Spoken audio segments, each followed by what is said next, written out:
Most people tend to minimize the things that they're naturally good at, like their natural gifts and talents. And it took me years actually to accept my top talent.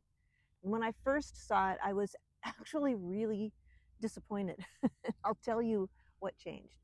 So a few years ago, I took the CliftonStrengths Finder. And if you don't know what that is, I did do a video about that and other assessments a few weeks ago. So I'll definitely put a link to that video in the description below, and you can check out some of those assessments.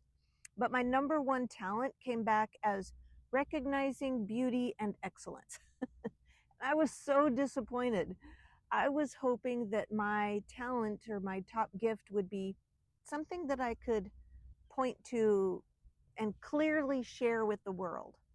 But recognizing beauty and excellence, like I didn't know what I am supposed to do with that. So I just kind of forgot about it, disappointed in it, didn't think much else about it. But not long ago, I was working through some life mapping exercises and thinking again about gifts and living my gifts, because when you're living your gifts, you're much more apt to live a meaningful and joyful life. And I've just been making a consistent study of mindset and this kind of thing for a very long time. So in that moment, I had a kind of an epiphany, because one of the questions, or some of the questions, were around what brings you joy and what are you naturally good at. And while I hadn't thought about that Strengths Finder finding for a while, I was remembering it in that moment and thought, well, I'm actually pretty good at recognizing the potential in someone else. And I get great joy when I can mirror that back to them so that someone else can feel seen and feel that they are appreciated and that their life is witnessed.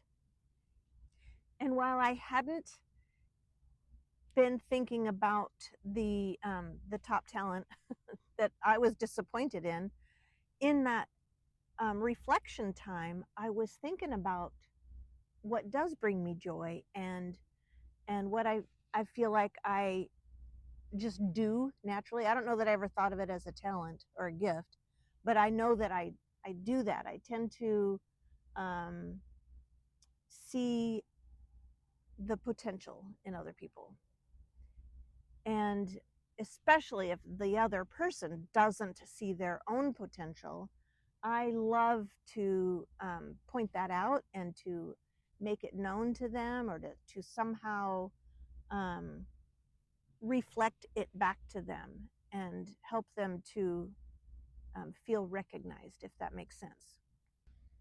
So a long time ago, I also realized something else that's pretty important, that if I believe that everyone has a unique gift and talent and individual purpose, and that everybody is a miracle, I mean, what are the odds of you being born? Like your specific DNA, your characteristics, whether they're physical, spiritual, soulful characteristics, what are the odds of you, with all the sperm and cell in the world, and billions of people that might have fallen in love, might have even met, decades, hundreds of years of people coming together to create your grandparents and great grandparents and great great great great great grandparents, and it all culminated in you and me. And isn't that amazing? What are the odds that of all the decades and centennials of devastation and war and separation and migration, that we would even come to be and survive this crazy thing called life? Because if that's not a miracle, I don't know what is. But if I believe that about everyone else, then I also have to believe it about myself. And that realization alone, that I too am a miracle, that I too must have individual, unique gifts and talents and a purpose, then that has allowed me to begin to start living my own truth. Problem was, at the time, I didn't even know what my truth was anymore, because I had spent so many years feeling like it wasn't enough and just trying to, get along in the world, and not really paying attention to my own uniqueness, I guess. I never felt like whatever was authentic to me wasn't good enough, that my story wasn't good enough. And I had that same feeling when I saw the result of the Strengths Finder uh, talent of recognizing beauty and excellence. I didn't know how I could use that. I first thought it applies to like looking at art or nature, but to apply it to people, to apply it to mankind or society, that I believe is a unique gift or talent. Not, I mean, I think other people have it too, but my perspective is unique to me, in the same way that your perspective is unique to you. It is a gift to see the potential in another human being, and especially maybe something that they can't see themselves yet. And then to be able to reflect it back to them, that's what really lights me up. And to see in another person's eyes the shift when they feel seen, and the emotion in them when they feel truly witnessed, that really drives me. So if you don't know yet what your gift is, or if you do but you felt disappointed by it like I did, then I would encourage you to go back to that other video, find the assessments, or just look up CliftonStrengths assessment. There's others out there, but those give you your top gifts and talents. I would encourage you to be patient with it. Sometimes these epiphanies take time. And then once you have an appreciation for your strengths, then you can more readily embrace your unique gifts and talents. Your perspective changes. I recognize beauty in other human beings, and I can see their potential, and I just do it instinctively.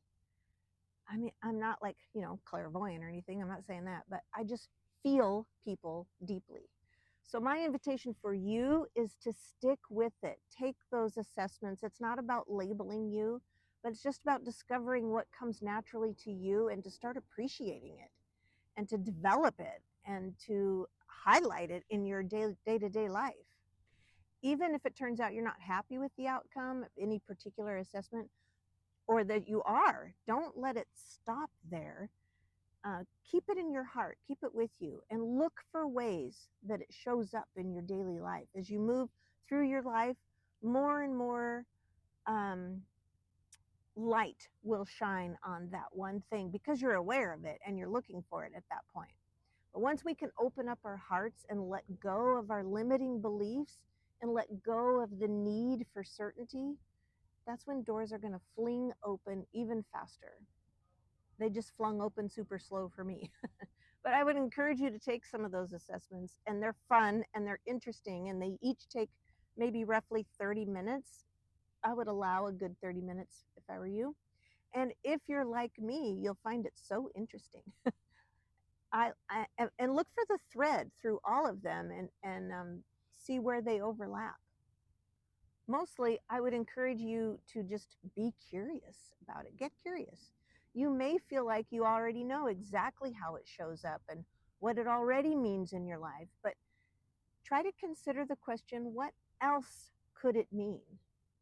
I'm Jelana, and if you're new here, welcome, and I'm so glad you found this space. And if you're returning, you've been here before, then welcome back. It really does mean a lot to me that you're here.